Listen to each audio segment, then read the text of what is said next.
कश्मीर की सियासत और अक़लियत का एक अहम चेहरा प्रोफेसर अब्दुल गनी भट्ट अब हमारे दरमियान नहीं रहे हैं। 89 साल की उम्र में उन्होंने अपने बोईटेंगो सोपोर वाक़े रिहाइशगाह पर अब्दुल गनी भट्ट ने आखिरी सांस ली।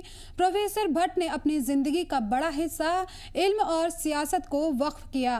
पहले बतौर फ़ारसी प्रोफेसर और फिर बतौर सियासी रहनुमा उन्होंने मुस्लिम यूनाइटेड फ्रंट की नींव रखी और ऑल पार्टीज़ हुर्रियत कॉन्फ्रेंस के चेयरमैन भी रहे। न किताबों से रिश्ता टूटा और न ही आवाम के मसाइल से। कल सुबह 10 बजे उनके आबाई गांव सोपोर में नमाज जनाजा अदा की जाएगी। उनके इंतकाल से कश्मीर ने एक आलिम, मुकफ़िर और सियासी रहनुमा को खो दिया है।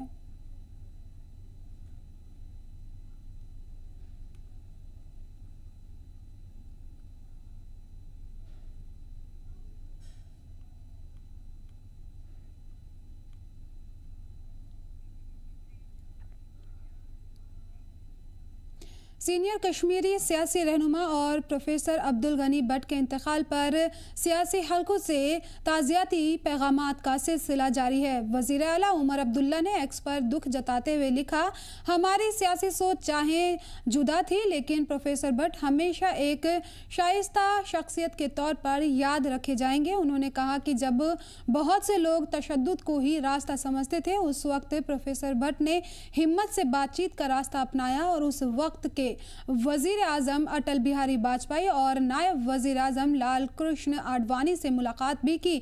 सीएम उमर अब्दुल्ला ने उनकी मग़फ़िरत और उनके अहले खाना के लिए सब्र की दुआ की।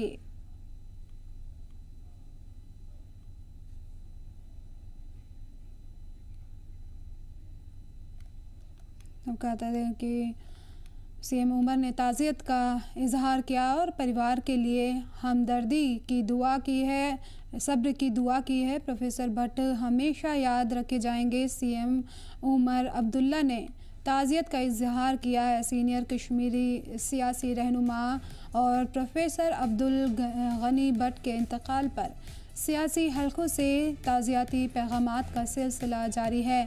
वज़ीर आला उमर अब्दुल्ला ने एक्स पर दुख जताते हुए लिखा, हमारी सियासी सोच चाहे जुदा थी लेकिन प्रोफेसर भट्ट हमेशा एक शाइस्ता शख्सियत के तौर पर याद रहेंगे। उन्होंने कहा कि जब बहुत से लोग तशद्दुद को ही रास्ता समझते थे उस वक्त प्रोफेसर भट्ट ने हिम्मत से बातचीत का रास्ता अपनाया और उस वक्त के वज़ीर आज़म अटल बिहारी वाजपेयी और नायब वज़ीर आज़म लाल कृष्ण आडवाणी से मुलाकात भी की। सीएम उमर अब्दुल्ला ने उनकी मग़फ़िरत और उनके अहले खाना के लिए सब्र की दुआ की है। प्रोफेसर अब्दुल भट्ट अब हमारे दरमियान नहीं रहे हैं।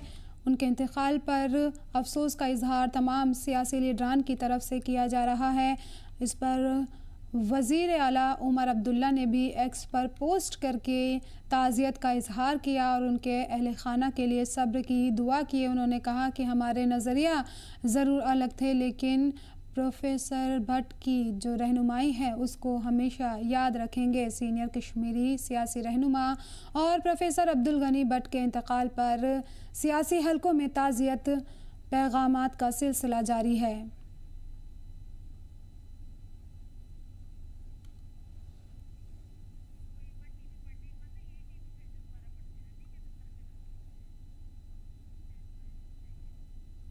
उधर पीडीपी सदर महबूबा मुफ्ती ने भी एक्स पर लिखा कि वो कश्मीर की तूफ़ानी तारीख़ में एक अमन पसंद आवाज़ थे, एक आलिम, उस्ताद और एक दानिश्वर जिनका सियासत में नज़रिया हमेशा हकीकत पसंद रहा। महबूबा ने कहा कि प्रोफेसर भट्ट अमन और सुलह के पैरोकार थे और उनका असर गहरा था।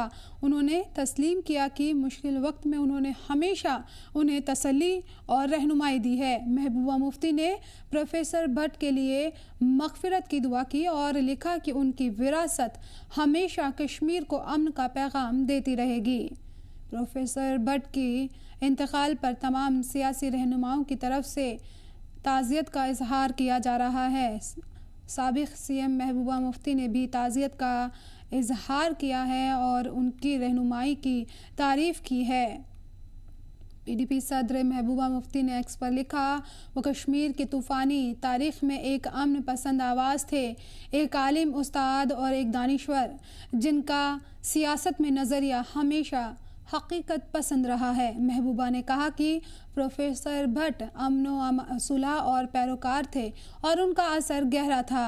उन्होंने तस्लीम किया कि मुश्किल वक्त में उन्होंने हमेशा उन्हें तसल्ली और रहनुमाई दी है। महबूबा मुफ्ती ने प्रोफेसर भट्ट के लिए मग़फ़िरत की दुआ की और लिखा कि उनकी विरासत हमेशा कश्मीर को अमन का पैगाम देती रहे।